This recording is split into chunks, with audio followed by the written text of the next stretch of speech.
Muy buenas tardes a todos. Mi nombre es Laura Quintero y esta es mi primera actividad oral adicional para el área de español.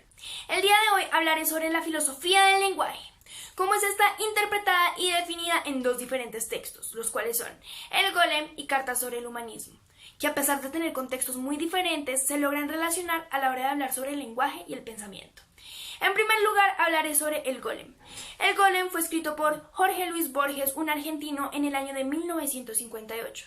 Se basó en una leyenda muy antigua de Praga y en una novela de Gustav Meyrink, escrita en 1915. En esta cuenta cómo Juda León, un rabino de Praga, logra crear una criatura que va a llamar el Golem, a base de barro y arcilla. Había sido diseñada para beneficiar a toda la comunidad de Praga, pero termina siendo totalmente imperfecta. ¿Pero por qué ocurre esto? Para entenderlo, tendremos que analizar muchos factores. Primero que todo, hablaremos sobre la religión. En este texto, la religión se ve muy influyente, ya que se muestra a Dios como el único con la capacidad de crear y de nombrar. ¿Pero cuál es la importancia de nombrar? El nombre es el arquetipo de las cosas. Esto significa que el nombre es el modelo perfecto de las cosas.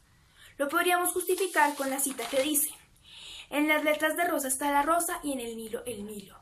El nombre describe perfectamente la esencia de las cosas.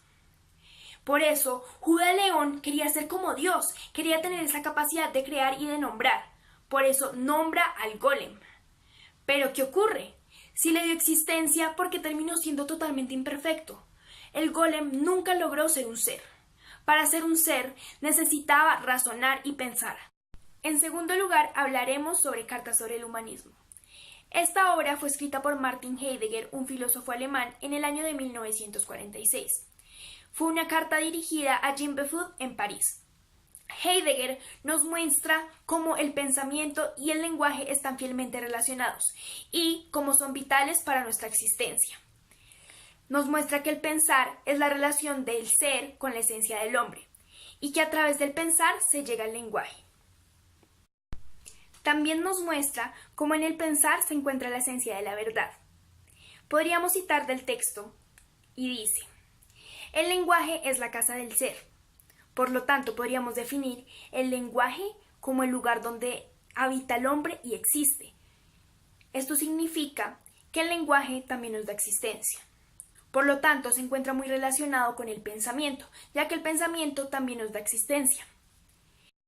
Al comparar ambas obras se pueden destacar algunas diferencias, como lo es la fecha, la cultura y el propósito. Principalmente, la fecha, Cartas sobre el humanismo fue escrita 12 años antes que El Golem. Borges provenía de Argentina y Heidegger provenía de Alemania. Por lo tanto, eran de continentes diferentes y recibían influencias culturales diferentes, que también se influenciaron al escribir. Borges escribía en verso y Heidegger en prosa, y por lo tanto los propósitos que tenían los textos eran diferentes. Sin embargo, se pueden relacionar al defender la postura de la importancia del lenguaje y el pensamiento. El lenguaje nos da la existencia, pero también el pensamiento nos permite ser seres.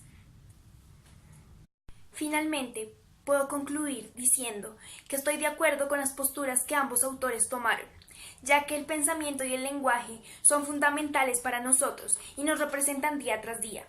Sin el pensamiento y el lenguaje no hay existencia. Y ellos nos definen desde el día en que nacemos, ya que somos capaces de razonar.